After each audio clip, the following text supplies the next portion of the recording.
एकादशी आणि दुप्पट खाशी तर असं होणार होतं आज आमचं. तर नमस्कार मंडळी, कसे आहात? पुन्हा एकदा स्वागत आहे तुमचं आपल्या छोट्याशा मिनी ब्लॉगमध्ये. तर आज आहे संडे आणि आज एकादशी आहे. सकाळी साबुदाणा खिचडी खाल्ल्यानंतर संध्याकाळी डबल साबुदाणा खिचडी खावीशी काही वाटत नाही. तर त्यासाठीच इथे मी साबुदाणा वडे करायला घेतले होते. तर साबुदाणा मी 4-5 घंटे भिजत घातला होता आणि ते शेंगदाणे भाजून घेतले होते. हिरवी मिरची पण घेतली होती. तर हिरवी मिरची आपल्याला जशी पाहिजे तशी तुम्ही कमी जास्त घेऊ शकता.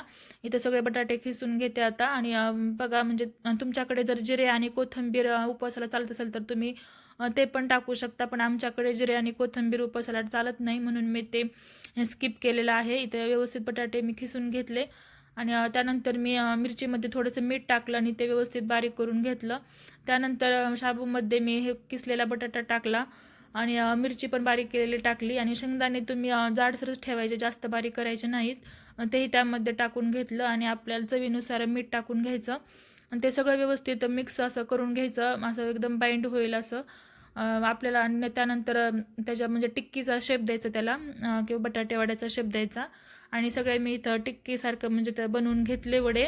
त्यानंतर तेल गरम करायला ठेवलं आणि त्यानंतर एक एक करून सगळे वडे मी तळून घेतले आणि तळताना ते एकदम पलटत राहायचे, अलटत पलटत राहायचे. ते गोल्डन ब्राऊन होईपर्यंत ते असं एकदम असे तळून घ्यायचे. तुम्ही हे वडे काकडीच्या कोशिंबीरसोबत किंवा दह्यासोबतही खाऊ शकता, खूप छान लागतात. तुम्ही अशा पद्धतीने एकदा नक्की ट्राय करा. जर तुम्हाला हे व्हिडिओ आवडले असतील तर व्हिडिओला लाईक, शेअर आणि सबस्क्राईब करा. यासोबतच हा व्हिडिओ संपवते, तोपर्यंत काळजी घ्या. बाय.